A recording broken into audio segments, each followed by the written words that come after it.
राधे राधे दोस्तों, क्या नारी सच में अबला है? भगवान श्री कृष्ण कहते हैं, नारी ही सृष्टि की असली शक्ति है। वह लक्ष्मी है, दुर्गा है, काली है। इस संपूर्ण सृष्टि की रचना नारी के बिना असंभव है। नारी ही इस जगत की आधारशिला है। जब नारी लक्ष्मी स्वरूप धारण करती है तो वह घर में समृद्धि और प्रेम लाती है। उसकी मुस्कान से ही घर में आनंद और शांति बनी रहती है। जब नारी सरस्वती बनती है तो वह ज्ञान और विद्या की ज्योति फैलाती है। बिना उसके मार्गदर्शन के कोई भी संस्कृति जीवित नहीं रह सकती। जब नारी दुर्गा का रूप लेती है तो वह अपने परिवार और समाज की रक्षा करती है। उसकी शक्ति अजेय है, उसकी करुणा असीम है। और जब अन्याय बढ़ता है तो वही नारी काली का रूप धारण कर अत्याचार का अंत करती है।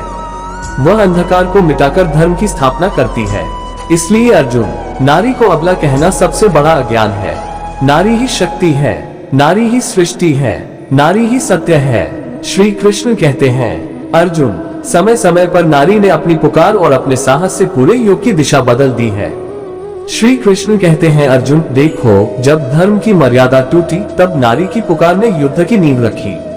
दुर्योधन, दुशासन द्रौपदी को खींचते हैं। द्रौपदी चीत्कार करती है, हे गोविंद, हे माधव, हे कृष्ण, मेरी लाज की रक्षा करो।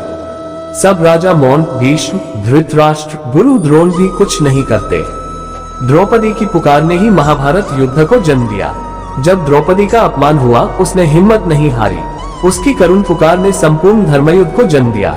कुरुक्षेत्र का युद्ध केवल पुरुषों के अहंकार का परिणाम नहीं था, वह द्रौपदी की पुकार थी जिसने अन्याय के अंत की नींव रखी। श्री कृष्ण कहते हैं, हे अर्जुन, देखो, रामायण में सीता का जीवन। सीता ने केवल राक्षसों से ही युद्ध नहीं लड़ा, उसे अपने ही समाज से लड़ना पड़ा। अयोध्या लौटने के बाद जनता के ताने, राजा की पत्नी लंका में रही, वह पवित्र कैसे हो सकती है? सीता अग्नि में प्रवेश करती है। अग्नि देव प्रकट होकर कहते हैं, सीता पुनर्तः पवित्र है। सीता ने अग्नि की लपटों को सहकर ये दिखा दिया कि नारी केवल किसी की परीक्षा देने वाली नहीं है, बल्कि सत्य की सबसे बड़ी कसौटी है। जिस समाज ने उसे ठुकराया, वही समाज आज तक सीता के त्याग की गाथा गाता है। सीता की अग्नि परीक्षा ने उस समय के समाज को आईना दिखाया। सीता ने अपने आत्मबल और धैर्य से यह सिद्ध किया कि नारी केवल किसी की परीक्षा देने वाली नहीं, बल्कि धर्म और सत्य की सबसे बड़ी कसौटी है। इसलिए अर्जुन, जो समाज नारी को अबला समझता है, वह स्वयं सबसे बड़ा निर्बल है। नारी ही वह शक्ति है जो धर्म की रक्षा करती है, और जब समय आता है तो इतिहास बदल देती है। श्री कृष्ण कहते हैं, अर्जुन, याद रखो, नारी की शक्ति को मानना ही समाज के उत्थान का मार्ग है।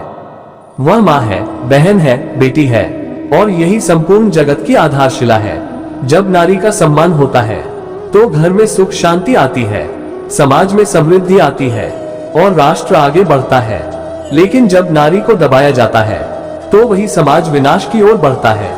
इतिहास गवाह है कि जिस युग ने नारी का अपमान किया, वह युग टिक नहीं सका। इसलिए नारी का सम्मान करना ही सच्चा धर्म है। यही सच्ची पूजा है, यही सच्चा कर्म है।